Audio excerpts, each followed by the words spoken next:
I looked around and I saw machine guns being mounted all around us. Some of them were also carrying automatic rifles. There was silence. The next thing is they started shooting.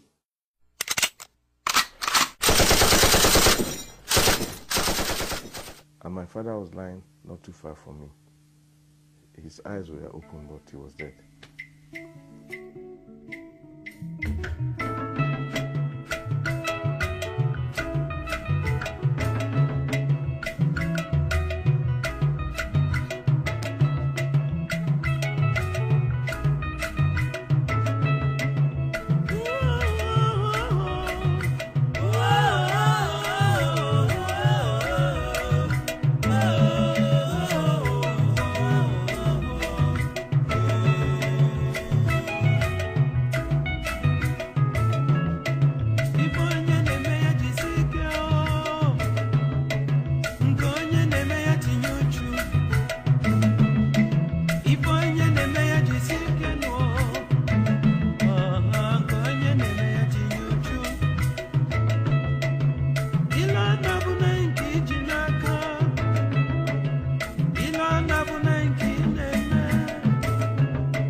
The chain of events that led to the deaths at Asaba began years before.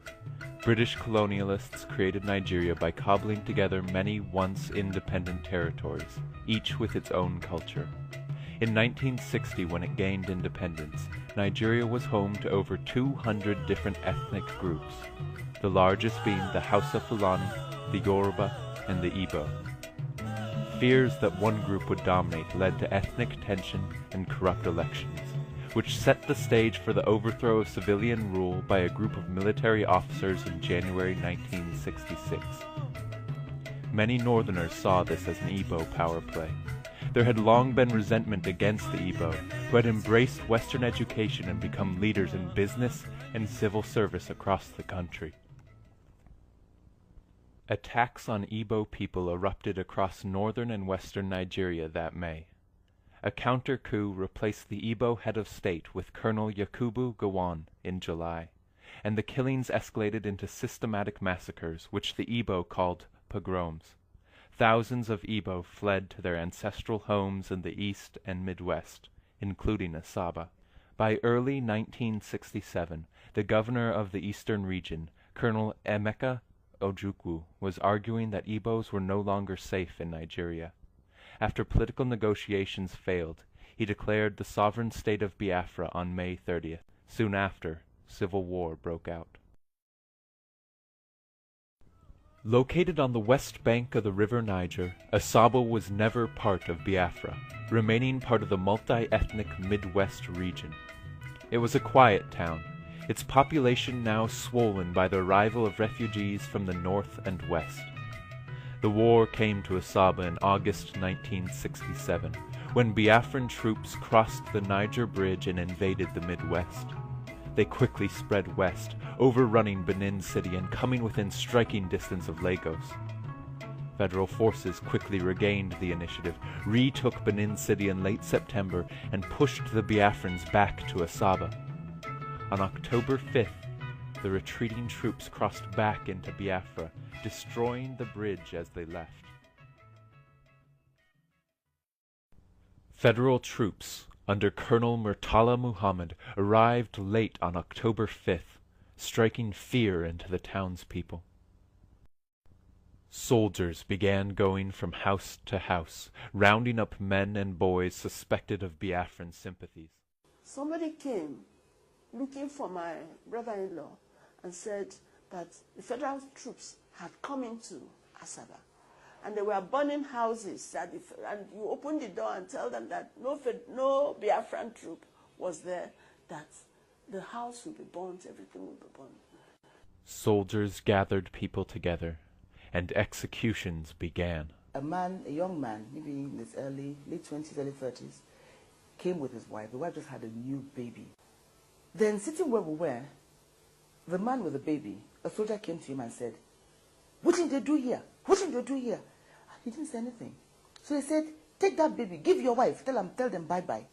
I said, "Move." He got up and started moving. And as he was moving, he was starting to look at the soldier, telling him to move, like, "Where do you want me to go?" And the man pushed him at the back with the gun. Put him at the back with the gun. I said, "Move, Nyamari, move." Say, "One Nigeria." So the guy put up his hand and said, "One Nigeria." And we just heard a crack. Bam. And right there, they shot him. The wife didn't say a word. And they said everybody, police station, that everybody should go to police station apart from the old people, like my grandmother. So myself, my dad, I was walking behind him all the way. But then, just about 2 kilometers down the road from my house, we saw 2 corpses with their heads blown off. People, these white garment church people, one of them with a bell, the other one with a lantern, still burning at that time. So that was the first sign we got that there was trouble. So that sent shivers, down our spines. And so we got to the police station, and there was a huge crowd. And then the police station, come around, Mr. X, Mr. B, you take us to his house, you'll be free. They had names they wanted to kill. And once in a while, they pick somebody from the crowd, go to the back of the house, and they hear gunshots. My husband and the brother, and all those about 400 people who were following them, they were shot at the police, in front of the police station at Asaba. I held on to the person I saw, the soldier. I said, "Why did you kill my husband?" I don't want to remember what happened. I said, "Why did..." The man with the butt of the gun hit me on the chest. If you, woman, if you are not careful, you get killed as well. From that point, I went home. I got home to tell them that they had been killed. Papa, that's my father-in-law. When he heard that his 2 sons were killed, he went out. And before you go out to say what happened, they shot him. They killed him. On October 6th, in an attempt to end the violence, leaders summoned all the townspeople to a peaceful march, pledging loyalty to Nigeria. On the morning of October 7th, thousands of men, women, and children from every quarter of Asaba joined the parade, singing and dancing. They came with the normal Asaba way, with a gong, announcing that the soldiers are already in Asaba, killing people, that if we can come to welcome them and declare peace with them, that we're with them, they will be spared. Started hearing, dancing group. One Nigeria, one Nigeria, one Nigeria, one Nigeria. So along the line, I said, "Okay, let us go." Myself and my cousin. So as we are coming out, towards the road, that time the dancing group, they were around. Then soldiers surrounded them. We were guiding them. That is Nigerian soldiers. We were carrying guns. But they lined up and said, "Women here, men here."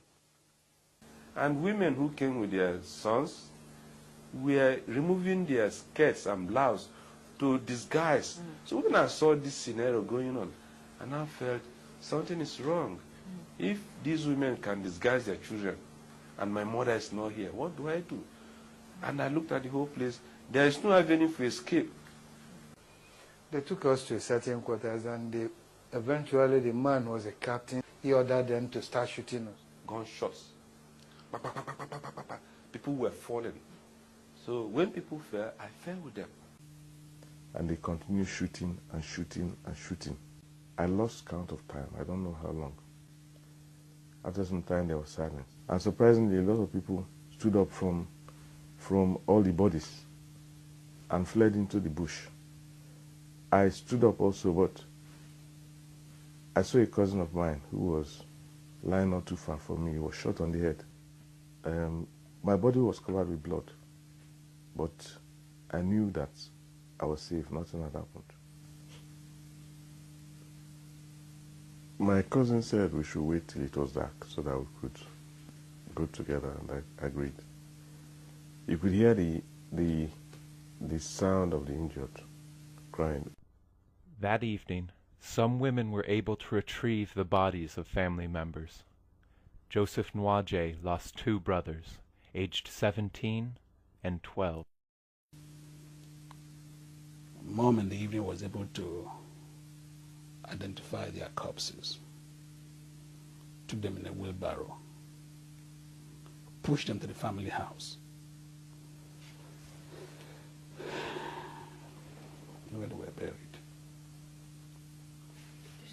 I never saw their corpses, never saw their body. But most were buried in mass graves, with no opportunity for required ceremonies. Although I was so small, I could remember that what I saw were lifeless bodies. My dad was among those people that buried the dead. He left the house with shovel, then this scent leaf, put it in his nostril. That will enable them to stand the stench there. It was after when they have decayed, you know, smelling all over the place, that the people there gathered and then dug a common grave and then started putting them there. There are so many, I cannot remember, so many, so many. Many townspeople ran into the bush or across to the east, but troops remained in Asaba, and the threat of rape hung over the remaining women and girls. They were forcibly married by soldiers. I have an auntie who was married forcibly by soldiers. Children were raped, and also even old women were raped too. And even when they see that you're a young girl, they will forcibly take you as their wife. That is, if you don't want, they kill. As people trickled back, they found the once thriving town deserted, houses burned and everything of value stolen.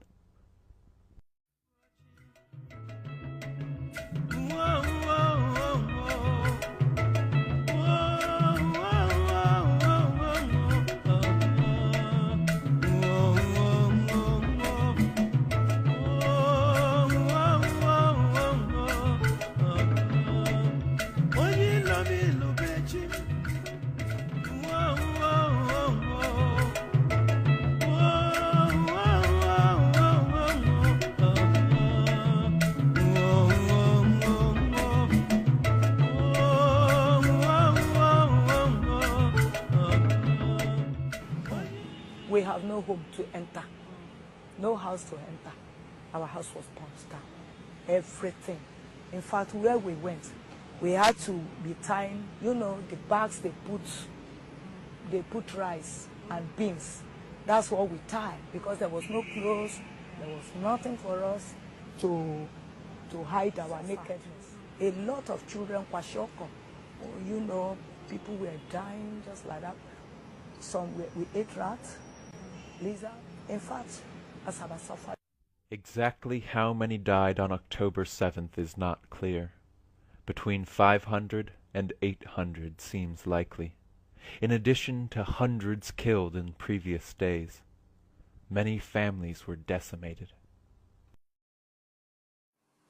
My immediate elder brother, the one following him, and one of my cousins, 3 of them were killed.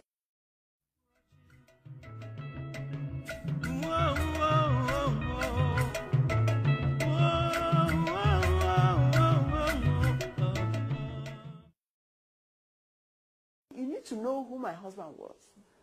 Harmless?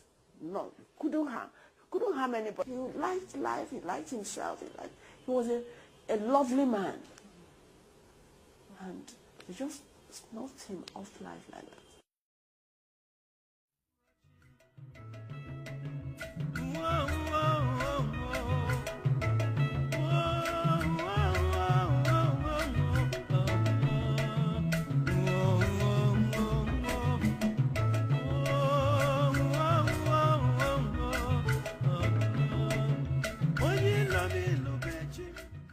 Was my favorite brother, and he was outstanding as as a student.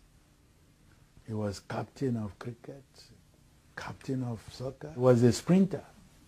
He was a sprinter, and he was in the Nigerian 4 by 100 meters relay team.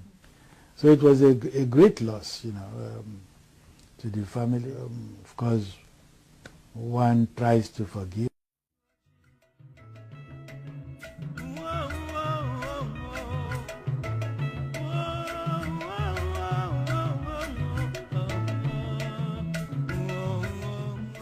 Leo Samuel Isichei, and he was a teacher, a darling father, you know. We looked up to him so much. He was everything to us, and he wanted to bring his children up to make sure that they had education. I want people to know, because not many people know what happened. Even my own children, because God knows why I had to survive, for me to have a story to tell. And that's what I'm telling you now.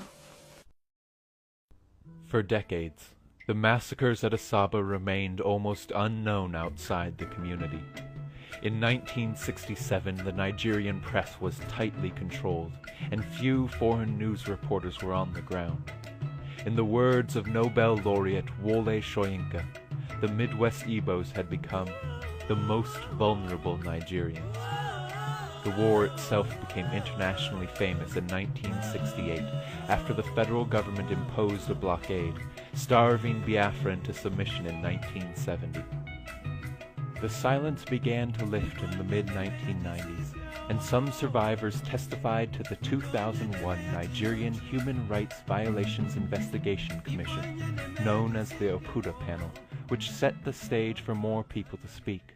It was for us the first opportunity that we're going to have to even air the matter, but the aim was really to begin something by way of a healing process. If you wrong somebody and the person has an opportunity to talk about it, and assuming you show an act, you show some contrition, you apologize, or you go some way into alleviating their pain and suffering, then the healing process can begin. 4 decades after the war, Asaba is a busy state capital looking to the future. Yet the scars remain. These are visible in the derelict buildings that remain unrestored and on the bodies of those who survived. And they are invisible, borne by Asabans who have kept the memory of the cruel deaths of their fathers, brothers, and uncles. The people of Asaba do not want retribution, only to tell their story, allowing the massacres to become part of Nigerian collective memory. After the war, the then head of state, the state, General Gowan, said that the war was a war between brothers. No victor, no vanquished. Okay. But what happened in Asaba wasn't a war. There was no fighting going on in Asaba when the federal troops got there. No fighting whatsoever. Those that they killed were not soldiers. They just took them and lined them up and killed them. Even in the history books, in the military history books, there's no mention of it. It has got to be part of our history. Because if you don't have a history, you really cannot go ahead in life and go ahead properly. It's got to be part of our history. Nigeria is a mix of so many different people, different tribes, languages, religions, everything. I was born into this entity called Nigeria. I am proud, very, very proud to be a Nigerian. But so also, I am very proud to be female. I am very proud to be an Igbo woman. I'm very, very proud to be an Asaba woman. This country belongs to all of us equally. Nobody should be made to pay any price that is way beyond that which is necessary to keep the country going. We paid more than a necessary price during the war. Thank you.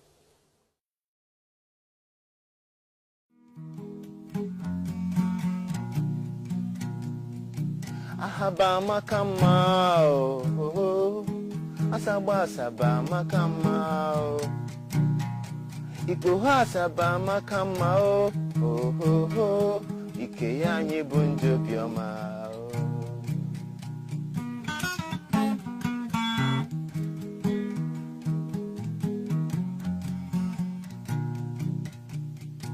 ahaba makama oh oh oh oh asaba asaba makama oh Iko asaba makama oh oh oh ke anyi bu ndi obioma oya oh ya oh ya oya oh oh oh oh bianu ge kili kili kili kili oya mana chukwu asiko gozi anyi oya oh ya oh ya oya oh oh oh oh oh oh kile kile kile kile kile oya no mana chukwu asiko gozi anyi bagoli benu ndi obioma no maka ya libe ka chukwu jiwe fu anyi n'anya ebe chukwu si n'anya mafuzi oya no wanchi ozono na songozi bifonye line n'ụwa ahaba makama o asawa asaba bonye ma o ikwe asaba makama o ikwe anyi bu ndi obioma asaba makama asaba asaba makama Iko asaba makama